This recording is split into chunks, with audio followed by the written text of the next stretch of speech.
नुकत्याच झालेल्या अमेरिकेतील आंतरराष्ट्रीय जलतरण स्पर्धेत गोव्याच्या संजना प्रभुगावकर हिनं भारताचं प्रतिनिधित्व करत रौप्य पदक पटकावलं। तिच्या या यशाचं कौतुक करत संरक्षण मंत्री मनोहर पर्रिकर यांनी तिचा पुष्पगुच्छ देऊन जाहीर सन्मान केला। पणजीतील पार्किंग प्लाझा या इमारतीत झालेल्या या कार्यक्रमात मुख्यमंत्री पार्सेकर, पर्यटन मंत्री परुळेकर तसंच इतर मान्यवर उपस्थित होते। राज्यात तयार केलेले तसंच पर्यावरणाला अनुकूल आणि 10 जणांची आसन क्षमता असणाऱ्या सायकल पार्टी वाहन सेवेचा शुभारंभ सोमवारी करण्यात आला।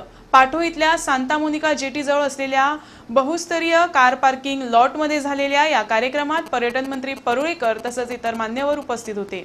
गोव्यातील युवा उद्योजक हेता आणि हर्ष पटेल यांनी सायकल पार्टी वाहन केली आहे। या वाहनामुळे रस्त्यावर होणारी वाहतूक कोंडी कमी होण्यास मदत होईल असा दावा केला जातोय।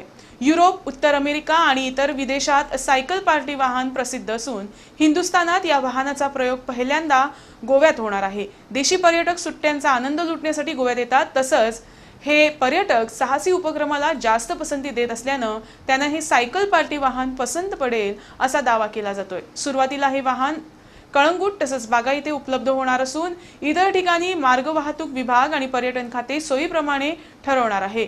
तसंच या वाहनानं प्रवास करणाऱ्या पर्यटकाला राज्यातील हॉटेल तसंच इतर रेस्टॉरंटमध्ये खास योजना असेल। या वाहनासाठी ऑनलाईन बुकिंग व्यवस्था करण्यात आली आहे।